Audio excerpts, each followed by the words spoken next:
We're going back to that 1960s sexploitation scene in New York today. I just can't stay away from that place.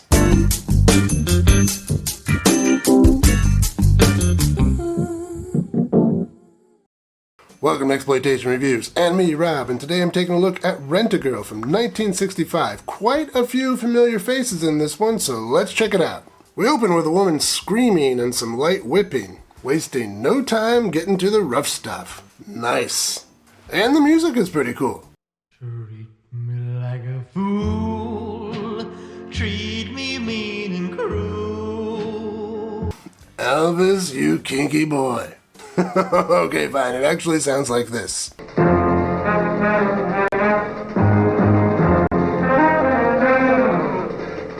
Still pretty cool. And after these pretty cool opening credits, a woman is talking to the police. A society of some sort has abused her in some way. The detective tells her that what people do in the privacy of their own homes should stay in the privacy of their own homes, but sometimes these activities go too far and become crimes. I think that probably was illegal in Kentucky, the 12 states.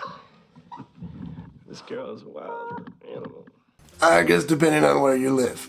Then Karen starts to tell the story of how she got involved in this group. She was dating a man and pretty into him, but he was less into her. Sure it is, baby. We'll just play it smooth, huh? After all, we aren't squares, you and I, so we'll just take it cool, right? Is that how people really talked back then? Alright. So Ken takes off, and Karen was going to take a shower, but then she hears a party going on upstairs and decides to check it out, which interrupts us from checking her out. Her plan is to pretend she's out of sugar. Karen, you don't actually have to throw your sugar away. You can pour it into a bowl or something. Your neighbor's not going to come and check on whether or not you actually need sugar. Anyway, the neighbor is nice enough and says she's a photographer and a group of models is visiting. She even invites Karen to do some modeling at some point.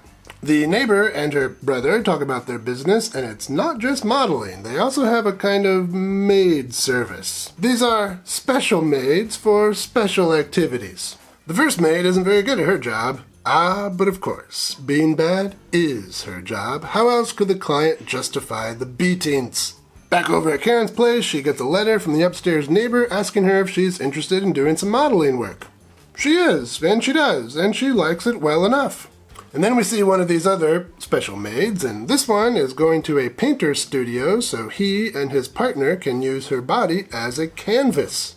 I'm on loan from the Louvre. Wow, this movie was really ahead of its time. And then we hop over to Darlene Bennett being tied up and hosed down. And Darlene Bennett is super hot, so it's pretty lucky this guy has a hose. I can't show you this scene, of course, so you can put your hose away. No fair. What do you want me to do, draw you a picture? Back with Karen, she's still enjoying the modeling, and she even agrees to do some nude modeling.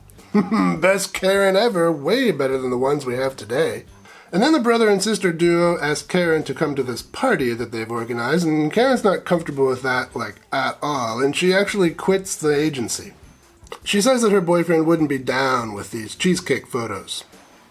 Cheesecake photography, by the way, this is old slang for pinup photos. I don't know why they called it cheesecake. My guess is because cheesecake is awesome. But Karen was right about her boyfriend's reaction. You've been doing this? Yes, what's wrong, Mike? I don't understand you, Karen. This is real cheap stuff. So they're done, and now Karen can go to that party. The party is in full swing when Karen arrives. That blonde on the sofa there, that's Gigi Darlene. We last saw her on this channel in Bad Girls Go to Hell. Oh, her last name, by the way, is in honor of her friend, Darlene Bennett, the hose woman from earlier. And Darlene Bennett's here at the party as well. She's downstairs playing strip pool with June Roberts. Darlene's face is out of focus here. Any idea what the camera is focused on? I'll give you two guesses. Back in the sitting room, Gigi and another girl wrestle topless, and then Darlene and June put on masks and spank each other with a newspaper. So, in case you're wondering if your grandmother was cooler than you, the answer is yes. Anyway, this movie's about to take a dark turn, but that's enough out of me as far as plot goes. Let's talk some highlights. Okay, well, this obviously is not a great movie, but that's also not really the point. The point is to show a little skin and be a little kinky. It's a mid-60s New York roughie. That's what they do. So the question is more, how does it stack up to other roughies at the time? Well, this came out in 1965, which is a pretty big year for the Roughie. David F. Freeman put out The Defilers in 1965, pretty much the standard as far as Roughies go. Joseph P. Maurer put out his fourth Olga film, although that one doesn't have Audrey Campbell as Olga. And sadly, that film is now considered lost. Maybe one day Something Weird Video will find it, but I wouldn't get your hopes up.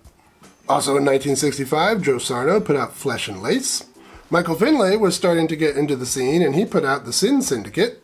Doris Wishman put out two Roughies in 1965, Bad Girls Go to Hell and The Sex Perils of Paulette. The former one of those is with Gigi Darlene, and the latter is with Darlene Bennett.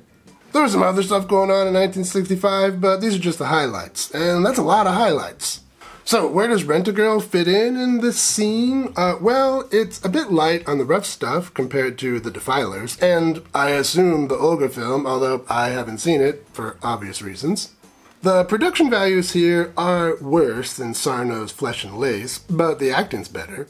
This is definitely a better told story than Finlay's The Sin Syndicate, and it has more skin and kink than either of the Wishman films. So overall, if you're a fan of that 1960s New York sexploitation scene, this one is well above average. You might even say it's a must-see, especially since you get to see a lot of Darlene Bennett and June Roberts.